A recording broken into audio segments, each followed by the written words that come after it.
Hello students, good morning. आज के lecture में हम पढ़ रहे हैं भारित समांतर माध्य, वेटेड अर्थमेटिक मीन। प्रिय विद्यार्थियों, आपने मेरे पिछले लेक्चर्स में सांख्यिकीय माध्य जो चैप्टर है बीकॉम पार्ट फर्स्ट में, उसके बारे में मीन, मोड और मीडियन का आप अध्ययन करते आ रहे हैं। मेरे इसी पिछले लेक्चर में मैं आपको समांतर माध्य पढ़ा रहा था। समांतर माध्य आपने इंडिविजुअल सीरीज़ में, डिस्क्रीट सीरीज़ में और कंटिन्यूस सीरीज़ में किस प्रकार से याद करते हैं आपने सीखा। आपको मैंने बताया था कि समांतर माध्य दो प्रकार का होता है।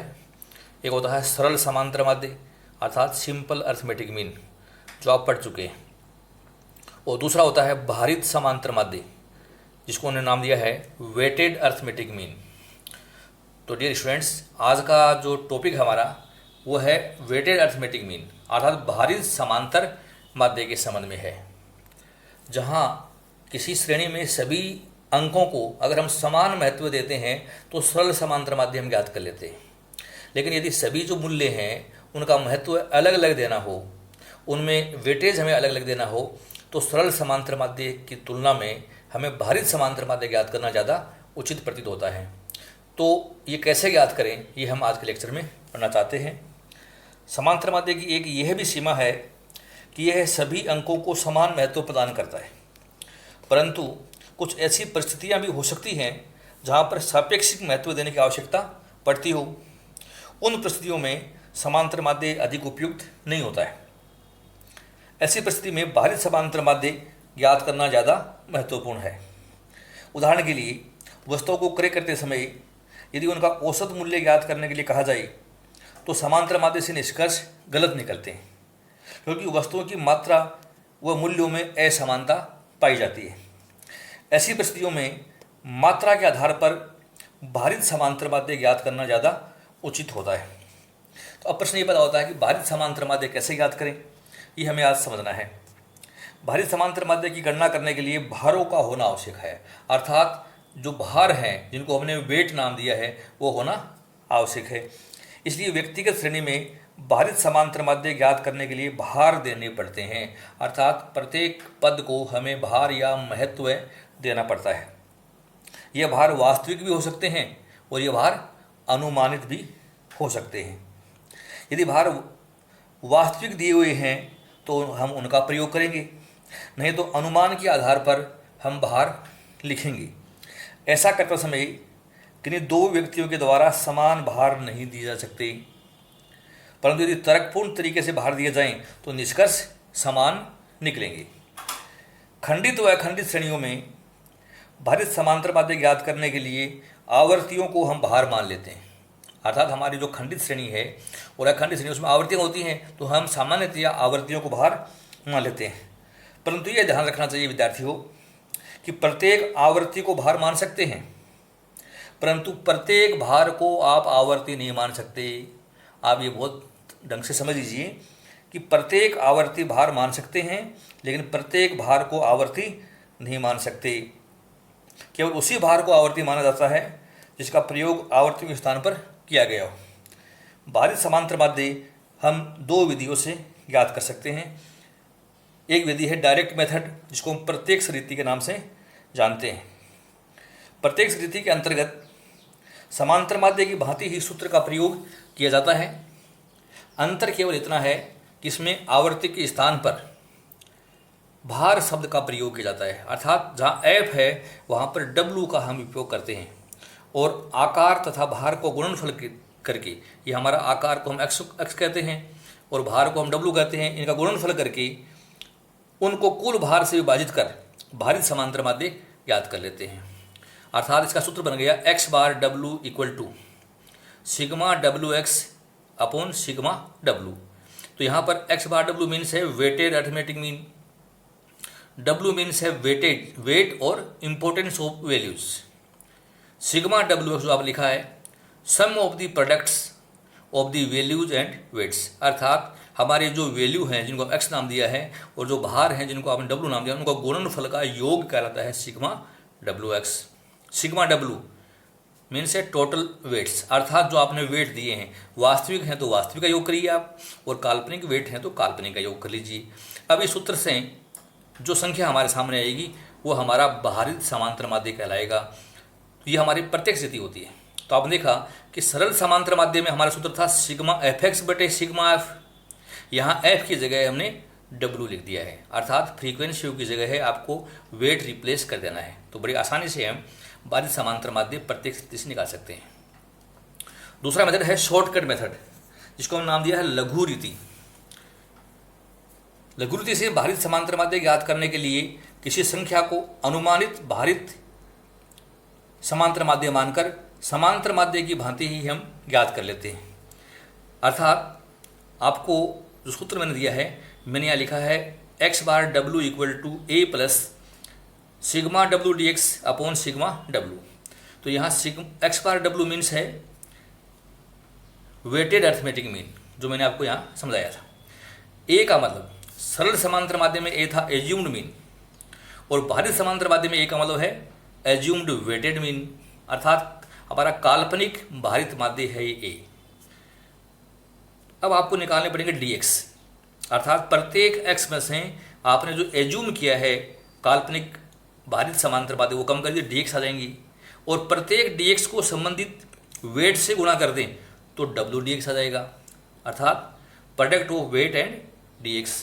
और आप wdx के कॉलम का योग कर दें तो यह आ जाएगा sum of product of weight and dx। हम इस तरीके से लघुरीति का सूत्र बना करके लघुरीति से भी भारित समांतर माध्य की गणना कर सकते हैं। प्रिय विद्यार्थियों, व्यक्तिगत श्रेणी अगर आपकी है तो आपको भार देते ही उसका रूप खंडित श्रेणी की तरह बन जाएगा। और अगर हमारी अखंडित श्रेणी है तो आप उसकी मिड वैल्यू निकाल लीजिए, जैसा कि मैंने आपको सरल समांतर माध्य में बताया था। और जो मिड वैल्यू निकाली है वो मिड वैल्यू ही हमारी एक्स से बन जाती है, और वो एक्स में से ए घटाकर आप dx निकाल सकते हैं। तो खंडित और अखंडित श्रेणी में हमारा सूत्र सेम ही सूत्र लगेगा, जो A plus sigma W D X बटे सिग्मा डब्ल्यू करके हल कर सकते हैं। और प्रत्येक स्थिति से हल करेगी तो आपका ये सूत्र होगा। अब इनकी गणना कैसे करें, एक क्वेश्चन के द्वारा मैं आपको समझाना चाहता हूँ। एक क्वेश्चन ले रहा हूँ मैं, कैलकुलेट वेटेड अर्थमेटिक मीन, अर्थात आपको भारित समांतर माध्य ज्ञात करना है। Commodity A B C D और 5 वस्तुएं हैं। इंडेक्स नंबर दे रखे हैं इनके 150, 120, 140, 180 और 160, अर्थात it is size of our series. और दे रखे वेट, भार या महत्व दे रखा है 30, 10, 12, 8 और 10। प्रत्येक वस्तु का हमें भार दे रखा है, प्रत्येक वस्तु के इंडेक्स नंबर दे रखे हैं, और हमें कहते हैं वेटेड अर्थमेटिक मीन आप ज्ञात करिए। तो ये अर्थमेटिक मीन जो हमें ज्ञात करना है भारित के रूप में, हम दोनों विधियों से याद करते हैं। प्रत्येक स्थिति से भी निकालना चाहते हैं और हम इसको शॉर्टकट से वेल करना चाहते हैं। देखा जाए तो ये सीरीज हमारी व्यक्तिगत सीरीज थी, लेकिन जैसे वेट लग गई तो ये डिस्क्रीट सीरीज बन गई, ठीक है। और अगर ये कंटिन्यूस सीरीज होती तो मिड वैल्यू निकाल लेते हम, वो हमारी साइज बन जाती है जिसको एक्स कहते हैं। तो हम इसमें डायरेक्ट मेथड और शॉर्टकट मेथड से वेटेड अर्थमेटिक मीन कैसे ज्ञात करें, ये हम आज के लेक्चर में सीखना चाहते हैं। तो इसको कैसे सॉल्व करें इसको आप समझिए।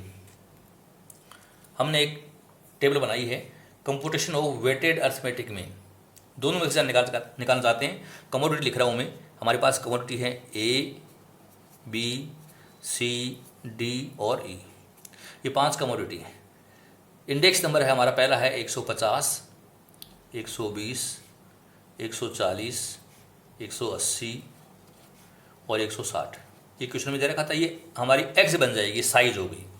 वेट, हमें वेट भी दे रखा है, पहला वेट है 30, 10, 12, 8 और 10।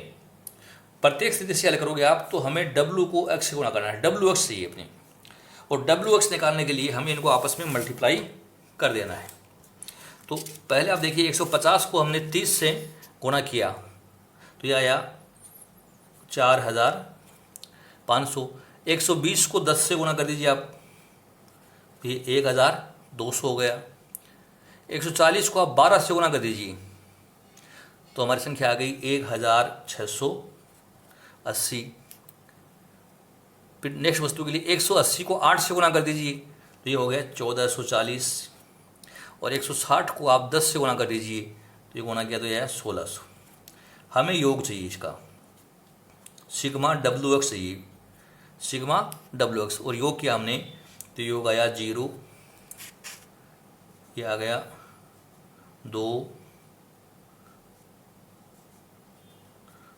4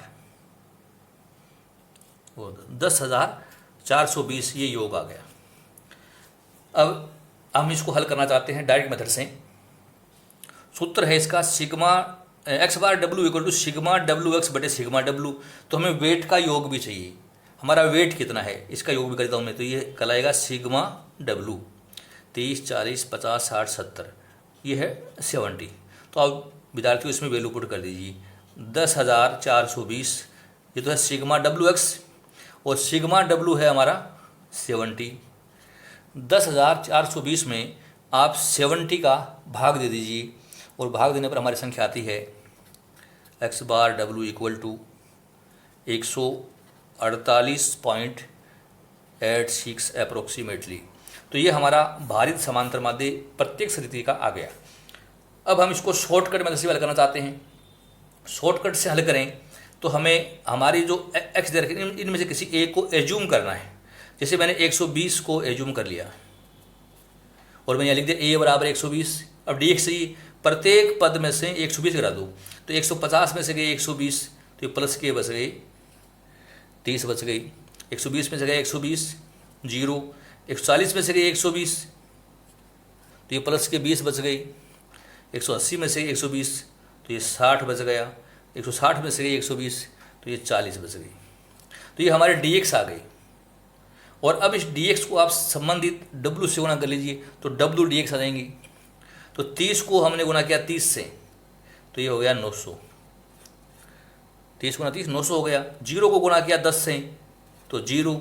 20 को गुणा किया 12 से, तो 240। और 60 को गुणा किया हमने 8 से, तो 480। और 40 को हमने मल्टीप्लाई किया 10 से, तो आया 400। और ये योग कर दीजिए आप सिग्मा डब्ल्यू डी एक्स। ये योग किया हमने 911 1900 2020 2020 हो गया, या योग हो गया 2020। शॉर्टकट मेथड का फॉर्मूला है X bar W equal to A plus sigma W D X बटे सिग्मा डब्ल्यू।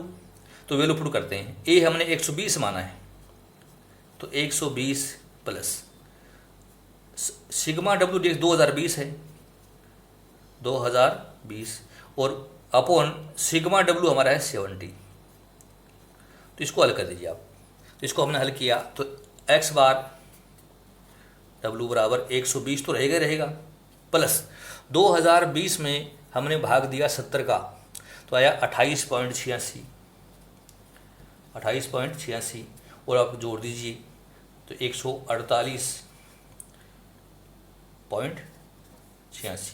तो इस तरीके से हम भारित समांतर माध्य की गणना प्रत्यक्ष रीति से और लघु रीति से याद करके दिखा सकते हैं।